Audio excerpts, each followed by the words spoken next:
Hello everyone. In today's vlog, we are going to explore personal insolvency under IBC. We will understand what it means, how it is different from corporate insolvency, and why it is important, how the procedures works, and then look at the key judgments and updates of 2025 that is shaping this area. So what is personal insolvency and why we study it?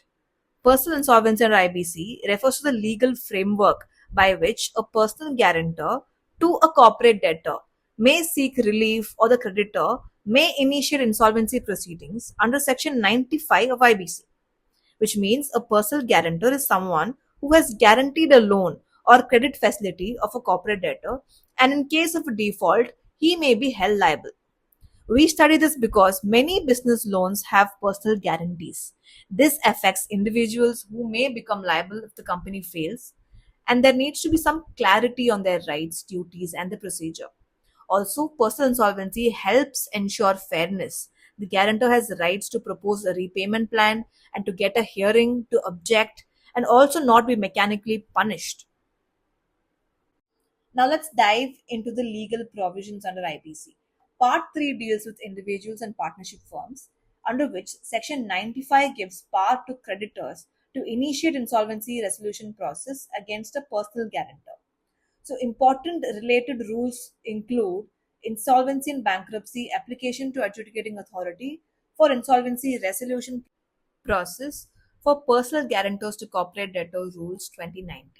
Also, Section 60 provides that for insolvency resolution or liquidation of a corporate person, including personal guarantors, the adjudicating authority shall be the National Company Law Tribunal.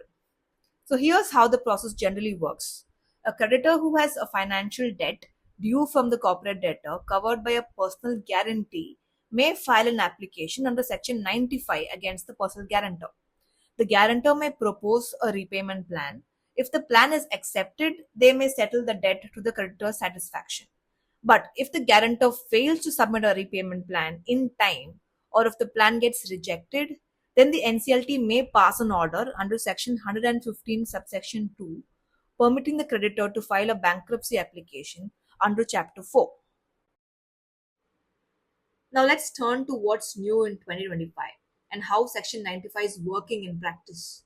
In the case of Kiran Kumar Jain versus Cosmos Cooperative Bank and others, NCLAT New Delhi made three important clarifications.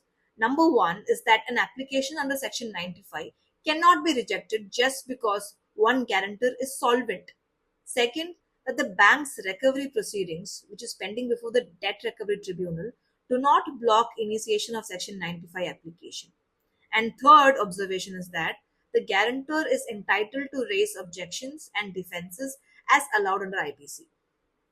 In the next case of Nasir Ahmed versus Ravindra Belur, RP, the NCLAT Chennai held that once a personal guarantor has failed to submit a resolution plan within the time frame permitted under Section 95 and rules, then under Section 114 of IBC, the application for the repayment plan is automatically rejected.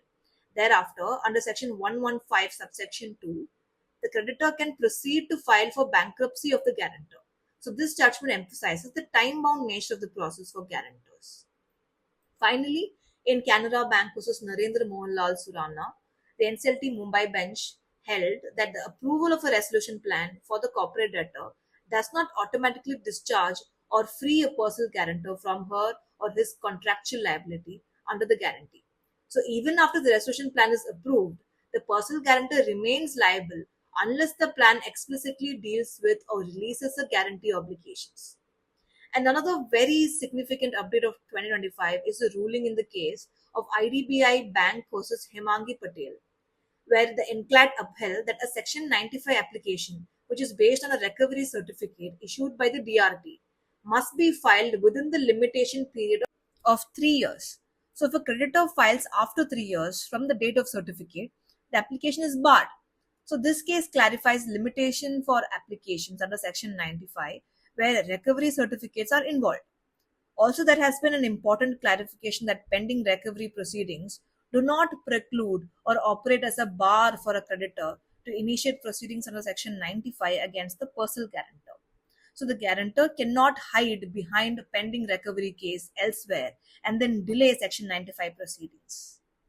So to sum up, from 2025 updates, Section 95 applications cannot be rejected just because one guarantor is being pursued, and then time limits matter greatly, especially where DRT recovery certificates are involved.